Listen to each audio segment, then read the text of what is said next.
जब तक हम लोग का अगरतला में बेस नहीं होगा।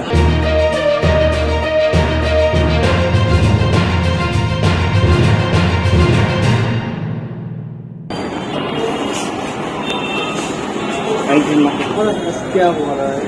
नहीं, हम लोग का आज इंटरव्यू पार्टी मीटिंग है फॉर अगरतला, जो क्योंकि आने वाला म्यूनिसिपल इलेक्शन में अगरतला में त्रिपुरा मौथा भी सोच रहा है कि अगर हम लोग का ग्रेटर त्रिपुरा के फाइट करना है तो ग्रेटर त्रिपुरा अगरतला को छोड़ के तो हो नहीं सकता, अभय नगर, नंदा नगर, रामनगर, कृष्णनगर। तो उसके लिए हम लोग का इंटरनल असेसमेंट पार्टी का मीटिंग था और मैंने क्लियरली बोला है कि आज अगरतला में कोई हम लोग का निशान नहीं है जिसको बता सकता कि इंडिजिनस किंगडम से। तो अगर हम लोग को दिखाना है कि ग्रेटर त्रिपुरा कैसे होगा तो अगरतला में भी जहाँ में हम लोग का त्रिपुरा से एरियाज है वहाँ में हम लोग को कैंडिडेट देने के लिए सोचना चाहिए, not only for municipal election but also for assembly election, क्योंकि हम लोग का लक्ष्य है कि हम लोग 20 सीट में 20 सीट से ज्यादा में लड़ेंगे। अगरतला में लड़ना है, क्यों नहीं लड़ेंगे? आज तक रीजनल पार्टी तो हम लोग क्यों नहीं लड़ेंगे? हम लोग का अधिकार बनता है, सिर्फ खुमलों में बैठ के क्यों रहेंगे? जहाँ में हम लोग का त्रिपुरा से एरिया है वहाँ में हम लोग लड़ेंगे।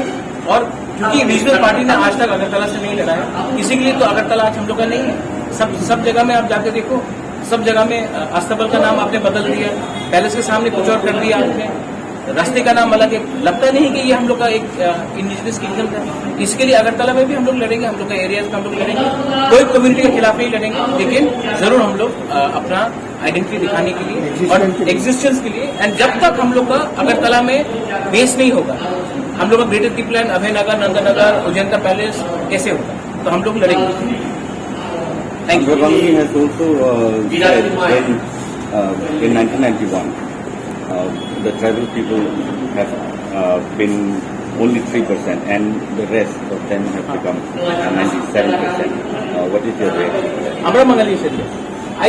Why do you ask me? Amra Bengali is not something that I should respond to. हमारा बंगाली के लिए मेरा एक सिंपल बूथ वर्कर उसको रिस्पॉन्ड करेगा, उनका प्रेसिडेंट को। मुझे उनका लेवल में मत लाइए, ये लोग बहुत नीचे वाला काम।